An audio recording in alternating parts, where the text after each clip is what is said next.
Now, before we go, the Board of Governors of St. Augustine's College has slammed the interdiction of Joseph Connell, the school's headmaster, saying the action was not premised on the needed investigations and natural justice. Mr. Connell was interdicted on the premise that he collected unapproved fees, and the board at an emergency meeting on Monday, October 17, asked that the decision should be reversed. At the meeting, the headmaster and accountant were invited to brief the board about the purported charging of unapproved fees.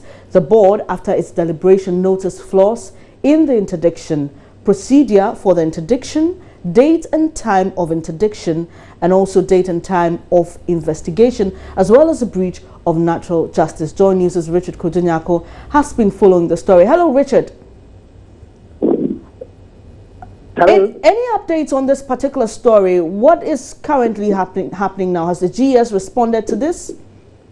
Well, we know that the fee that was charged was in excess of 310 Ghana cedis.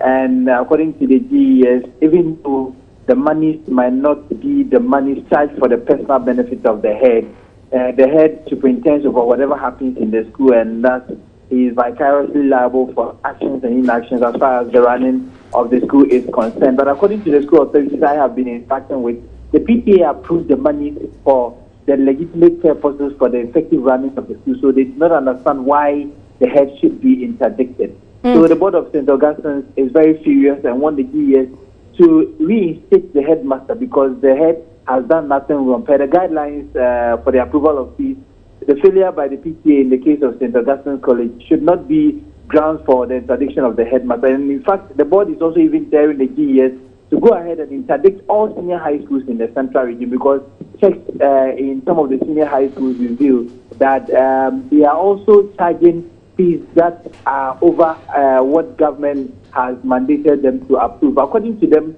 the schools cannot be run without this extra money, because the GS have told them not to charge other monies as well. And we also know that the lawyers of the St. Augustine's College, they are also praying the court to quiet the decision of the GES in interdicting St. Augustine's headmaster, because according to them, the procedure was not grounded in law. They bring the principle of natural justice. So they are currently in a meeting as we speak. I've seen the headmaster, the interdicted headmaster of St. Augustine's College, and I've also seen the regional director of the Ghana Education Service, Mr. David Afram. So whatever the outcome is, we will brief our listeners. All right, thank you very much, Richard Kojonyako. Please stay with us here on JoyNews. We'll bring you some updates of that story in subsequent bulletins. And that's how we wrap up JoyNews today. For more news, log on to myjoyonline.com.